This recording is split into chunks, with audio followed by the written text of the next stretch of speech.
welcome back to part 2 of the season of independence. It's a perfect title because this is a season of seasons are of changing. So everyone is learning independence, self-discovery, self-awareness, self-love, self-worth, self-esteem, self-confidence. This is all about being independent, about how we're going to step out onto our own and not depend upon others and things of that nature. All right, the last time I spoke with you, we ended part 1 on all twins and learning how to help. Left off with the proverb, don't let pride goeth before a fall, in so many words. So I hope you had time to really let that sink in and take advantage of what, Father is trying to convey to us about pride. Okay, pride is ego. Okay, remember that. And we're trying to diminish that down. Okay, now, what we're going to get into today is all twins responsible for siblings and parents. I'm going to say that again. All twins that are responsible for siblings and parents. This is a message to you. You should start distancing yourselves from those residing in your house. Start practicing tough love. Learn to say no. Remove the guilt and obligation. Okay. Start realizing that you need some me time. Okay. Everybody in your home that's so used to either just harping on you. They want your undivided attention. They can't do this. They can't do that. They don't know where this is, don't know where that is. Set it up, show everybody where everything is, and start making everybody independent. Run your ship at home like you run your ship at work. Okay? Bring those tools, skills, techniques home. Okay? If you can manage your a staff, you can manage home. There's no difference. Okay? Just because they're a sibling or a parent doesn't give them any right to overpower you, disrespect you. That's your house. Okay? I really have a thing about self. Loving self. Okay? My job is, and my purpose is to give you some backbone. Okay? For you to, stand up and respect yourself and make others respect you as well. Okay? So, let's go with this. Practicing tough love. Okay. There's nothing wrong. Okay. I'm just going to give an example. Let's say your kid says, "Oh, I'm thirsty." Are you going to get up and go get them something to drink? Or you going to tell them there's something in the kitchen? This is just an example. But you know what? There are some of you out there that will actually get up off your couch while you just relaxing and go make them something to drink. Okay? Now, if they're small, be smart. Make them, get them, have their little cup set up, put them in the refrigerator, and they can go in their refrigerator and get it themselves. Make your life easy. Easy breezy. Okay? All right. Now, tough love. Okay. You have children, more than one. Okay. And they decide that they want to disagree on something. Don't take sides. I'm going to show you how this works. Do not take sides. Because you were not there. What you do is You time out both of them. Me, I personally say punishment. But and I don't know how you speak in your household, so they both get it. Okay? So that'll stop it. All right? You will respect each other in my house. And when they start respecting each other, they will respect you. Okay? It starts when they're little. All right? And then you have your parents in the house too. Some of you have to take care of your parents. Some of you choose to take care of your parents. And they're not in their greatest and highest good, or they will cause you anxiety. Nothing you do is right. Treat them like a roommate. Okay? Treat them like you're a nurse. If you have to take care of your parents, don't take on the obligation of, well, they're my parent, and no. Make it a nurse-patient relationship. If you don't have to take care of them and they're just living with you because they don't have some place to go, or financially it's best that they live with you, then treat them as a roommate. Boundaries. Set some boundaries. Okay? They don't have a right to keep telling you, why do you wear your hair like this? Or why do you do that? Or downing you all the time. You're living with it. And you know what's happening? You have your parent, you turning into that little kid that was not ever right, or not perfect, not good enough, or something was wrong, all over again. You have to stop it. Excuse me. You have to stop it. When will it stop? You can't keep going on like that. And let me tell you something. I'm talking to you because that's not going to work when you have your twin with you. That's just not going to be acceptable by any means. This is what I mean about making space and setting a place for your twin. I made a joke about sprawling across the bed, but in reality, it's taking a look at your environment. Your home should be your fortress of solitude in the world of chaos. All right? I'm going to say it again.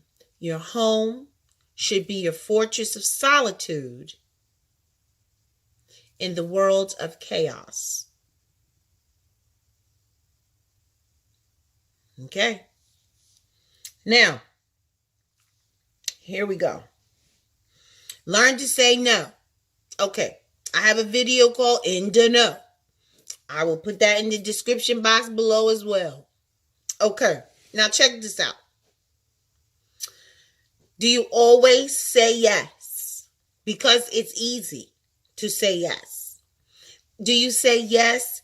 Excuse me. Do you say yes because it keeps the peace? Do you say yes because you feel you're the only one that can do it right? Let me tell you something, how you change that. I'm going to show you something. I had to learn. I was like, we have A-type personalities and different things of that nature. And this has to be just so, this has to be just so, and this has to be just so, this has to go, okay, that's fine. But you know what? At work, there's some things that just can't, okay? But there are some things at work that don't have to be so perfect, okay? Now, what you can do at home, though, is drop the A-type personality. All right. If it's not perfect, it's not perfect. Okay. And I'm talking from experience about this. Okay. I had to learn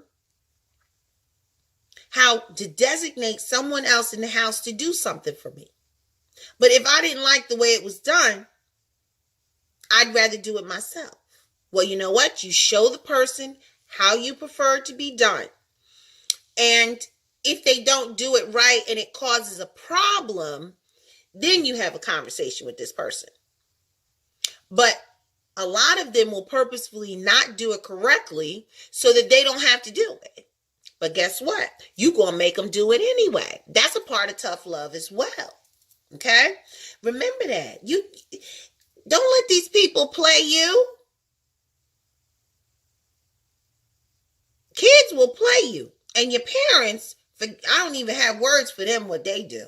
They throw that guilt around like it is nobody's business, okay? Don't let that happen to you. That's not in your greatest and highest good, okay? But if you tell them, hey, you know what? I want this folded. You show them how to fold. As far as laundry, you know what? I'm washing it.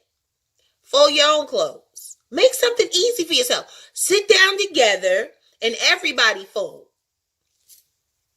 Okay?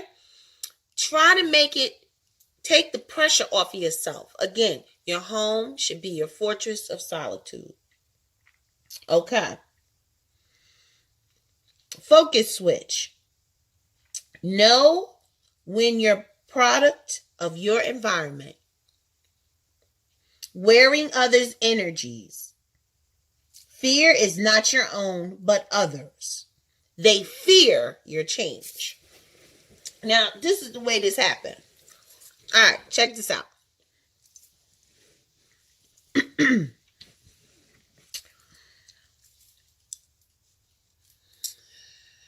We're all empathic, okay?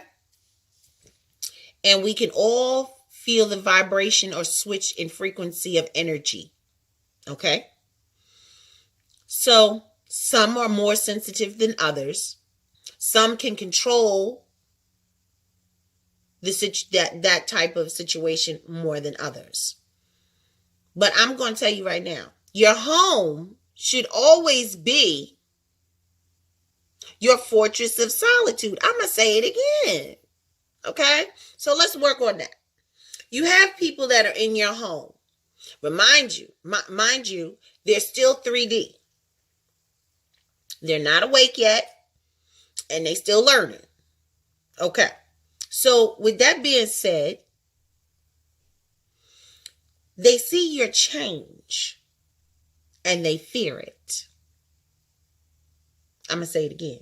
They see the change, and that's not just your family. It's friends, co-workers.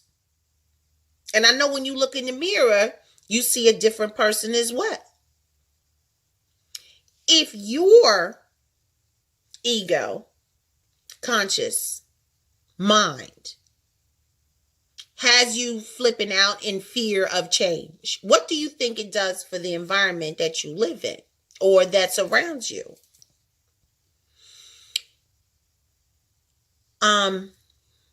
They fear the change. That's not your problem. Tell them to get over it. That's that tough love that I'm talking about. Okay? Stop wearing everybody else's energy. Remember I talked about the MERKABA star being like a 26-foot radius around you. It could be in the car. You're sitting in traffic. You have a car on the left. You have a car on the right. You have a car in the front. You have a car in the back. Right? And each one of those beings are in your MERKABA star environment. Okay? So you're going to pick up the energies from all these people. All right? You shouldn't have to deal with that stuff at home. But this will explain some of the anxiety, some of the chaos, some of what's going on. Okay? When they have their shizzle going on, there's nowhere to escape. But you picking it up. Okay? And you can't relax. You can't zen. Learn how to separate yourself from that by breaking that cycle of neediness. I'm going to say that again. Break the cycle of neediness.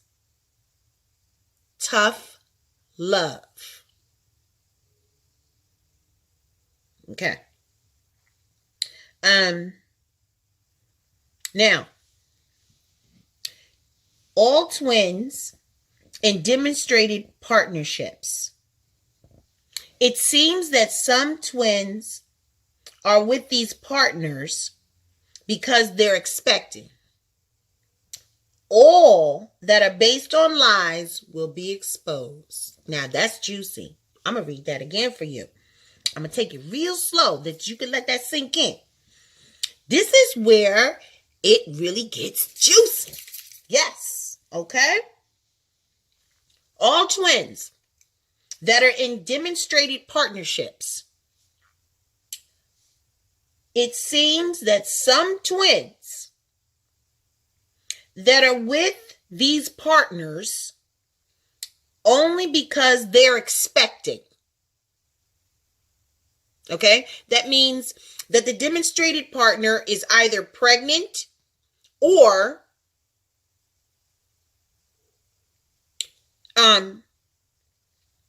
vice versa. Okay? But in this situation, no. It's strictly the ones that's with them because they're pregnant. All right? All these ones that are based on lies will be exposed. That means that these people who lying and saying that these is their babies, they ain't their babies. This is where it gets real juicy and very, very interesting. Father said that these people who are lying like this, it's going to be exposed and it's going to be told. The lies are going to be brought forth. Well, the truth is going to be brought forth and the lies will be exposed. Okay? So, whomever is dealing with that, I praise God, you will be, they will be freed from that. Just terrible. It's just terrible. Okay, here we go. Awakened twins. 23% of you are depressed. The message that's directly from Father is remove victim status. Okay. That means that this is interesting how this goes. Remove the victim status. Okay? That means that every time you turn around, you the victim. This done happen to you, that done happen to you, or you keep bringing up shit that happened before that happened to you. Like when you was growing up, things that happened in the past, all that you've already mastered and gone through and have made it to this point. Stop bringing it up. Okay? Let me explain to you. You're not a victim. Okay? Your status is not, my name is blank, victim. You're not, my name is this, divorced. Instead, victim. Not married, you victim. Not single, you victim. Everything you go to do, you bring your whole story with you from what you've already experienced in the past, and it's over. Okay? How are you supposed to shed this stuff if you keep bringing it and bringing it to the front? You keep it live. Let me explain something to you. It's a memory. Now, that may sound cold and different, but let's bring it to what it is. Let's for truth for what it is. This is a 3D illusion that we are existing in. Many of you do not know this. Some of you may know it, but if you don't know it, you know it now. I'm telling you, okay? This is a 3D illusion. Your soul, right, descended down here into a physical body for a human experience. This is simply a world, a play world, like playground that Source created for us to experience these things. See what it's like to play this role, see what it's like to experience this feeling, see what it's like to do this, that, and the other. Okay? It wasn't created for real. This is the illusion of truth. And they're keeping you in this illusion where you think that that's what you're supposed to be doing, that you're struggling. It's a memory. Let me tell you something.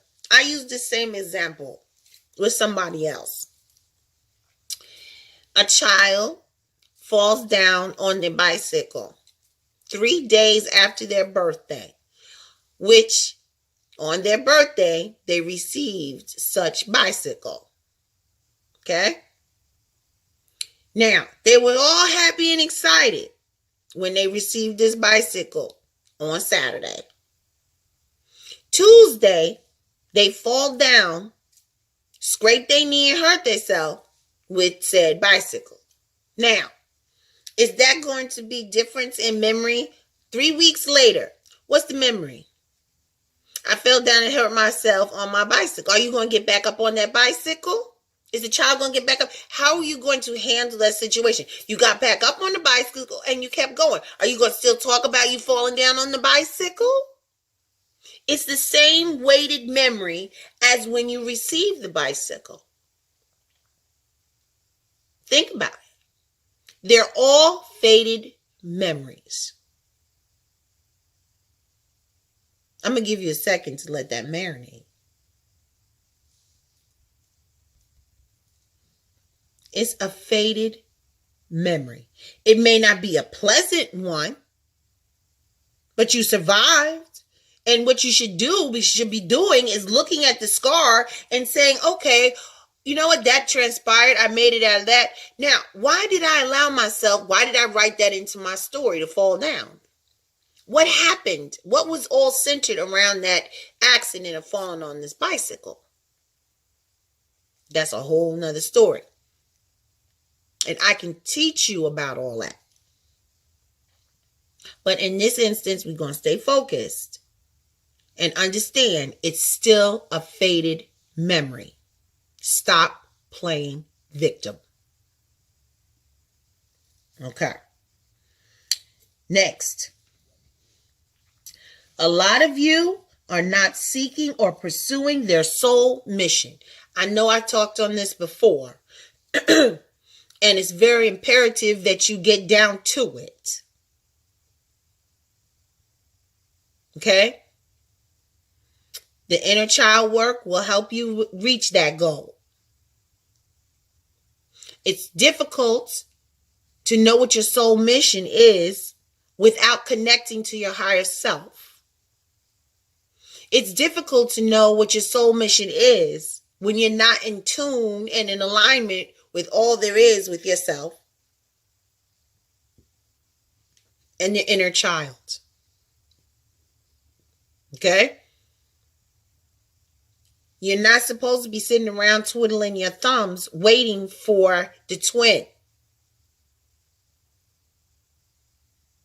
You're here for a purpose. Okay? So if you have completed your inner child work and all your inner work, then what is next? Why are you not working on your soul mission or what you were called here to do?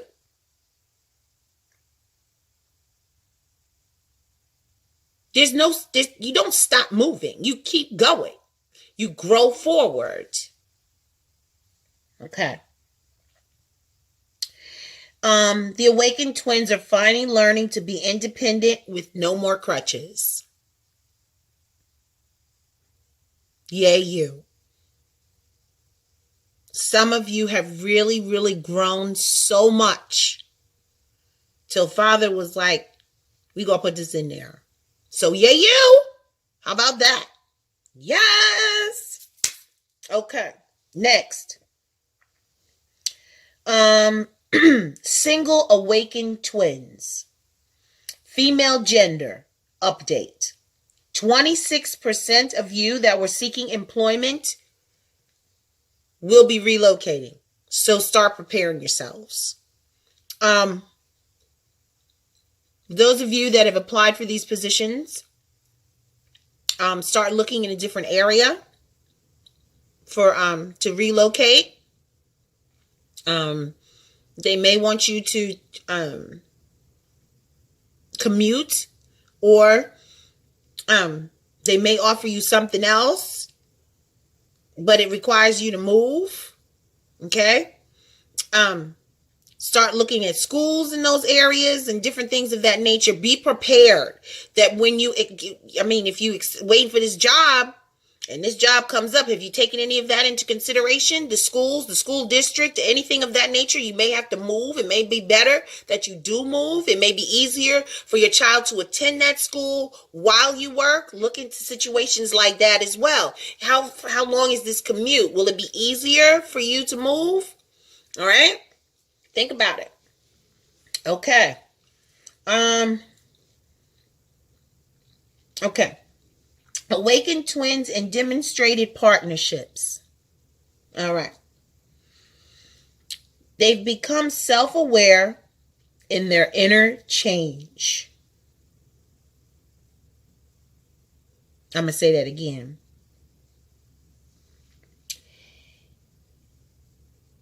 Awakened twins and demonstrated partnerships have become self-aware to their inner change. That has put them in a mode of observation.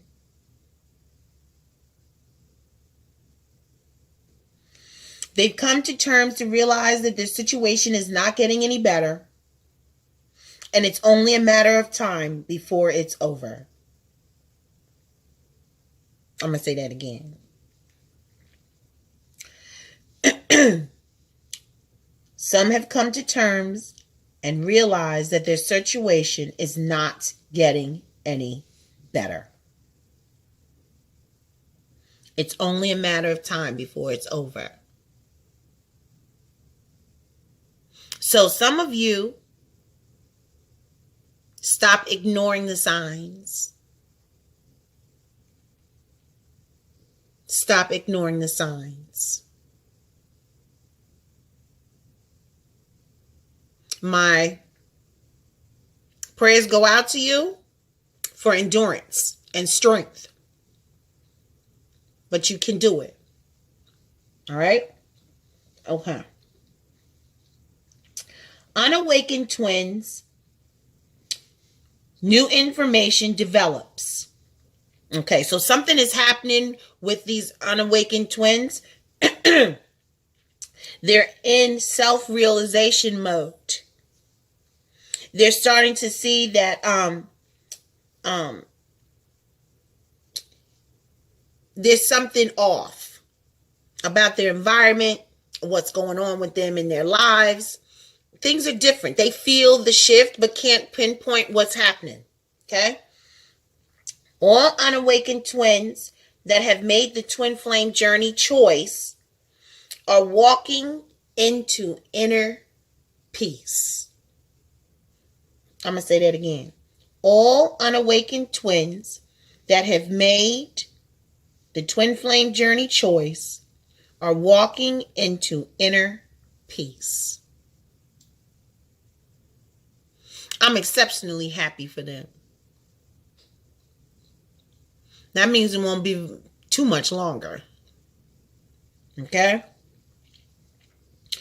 They're going to stay in that mode, and they're not going to let anything change it. So, yay to those that it applies to. Okay. I'm going to stop right here. And, because I got more. I told you it was pretty long. Pretty lengthy. But today, this part 2 is about where everybody is in their spiritual journey, per se. Okay? So, take a moment and reflect where you are in your journey. Okay? And you're the awakened twin watching this. Okay? So if these unawakened twins are doing this stuff, what's happening with these demonstrated partners and these demonstrated partnerships, I'm telling you, they're coming up. Okay? And congratulations to the ones that If the lies is getting exposed, people, and your twin couldn't be with you because, excuse me, your twin couldn't be with you because of a lie. The relationship was based upon a lie. That's coming to surface, honey.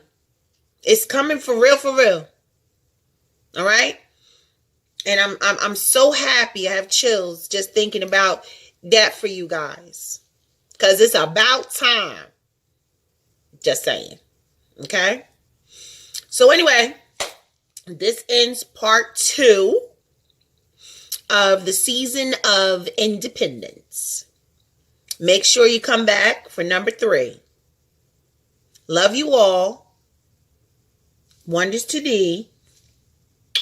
Ciao.